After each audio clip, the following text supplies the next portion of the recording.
సమాజంలోని ఏ అంశం తీసుకున్నా, మన జీవితంలోని ఏ అంశం తీసుకున్నా, మార్క్సిజం అనేటువంటి ఆ వెలుగులో చీకట్లో ఉన్నటువంటి వాడికి టార్చ్ లైట్ ఎలాగైతే దారి చూపిస్తుందో, ఇప్పుడు పెట్టుబడిదారీ సంక్షోభం అనే చీకటిలో ఆవరించి మొత్తం ఉంది. ఆ చీకట్లో మనం కూరుకుపోయి ఉన్నాం. చీకట్లో ఎవడేం చెప్పినా అది రైటో తప్పో తెలియదు. చంద్రబాబు నాయుడు చెప్పింది రైటా తప్ప ఏమో, జగన్మోహన్ రెడ్డి చెప్పింది ఏమో, ఇంకొకటి చెప్తే ఏమో. ఎందుకనే మనకి ఎందుకు తెలియట్లేదు? ప్రజలు ఎందుకని జడ్జిమెంట్ ఇవ్వలేకపోతున్నారు? వీళ్ళు ప్రజాద్రోహులు, వీళ్ళు పెట్టుబడిదారుల తొత్తులు, వీళ్ళు దోపిడీదారులు, వాళ్ళ కొమ్ము కాసే బ్యాచి, వీళ్ళు ప్రజాస్వామ్యానికి వ్యతిరేకం అని వాళ్ళు ఎందుకు చెప్పలేకపోతున్నారు?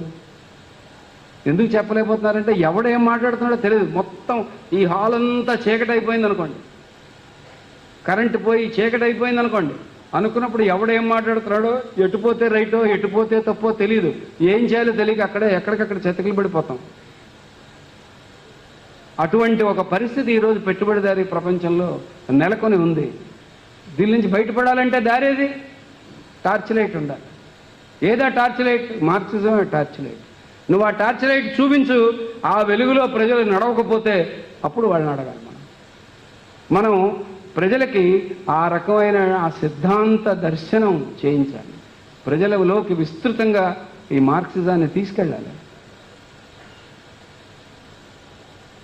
ఆ మార్క్సిస్టు కోణం నుంచి ఈరోజు జరుగుతున్న దాడుల్ని, ప్రమాదాలని, సమస్యల్ని, వీటన్నింటినీ వివరించి చెప్పాలి.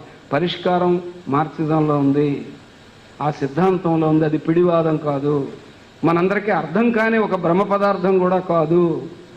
సులువుగా మనకు అర్థమయ్యేది, మన జీవితాలతో ముడిపడి ఉన్నది, మనకి నిత్యం సంబంధం కలిగి ఉన్నదే మార్క్సిజం. కాబట్టి అటువంటి మార్క్సిజాన్ని మనం ప్రజల్లోకి పెద్ద ఎత్తున తీసుకెళ్ళడం అనేటువంటిదే మన ముందున్నటువంటి ప్రధానమైన కర్తవ్యం.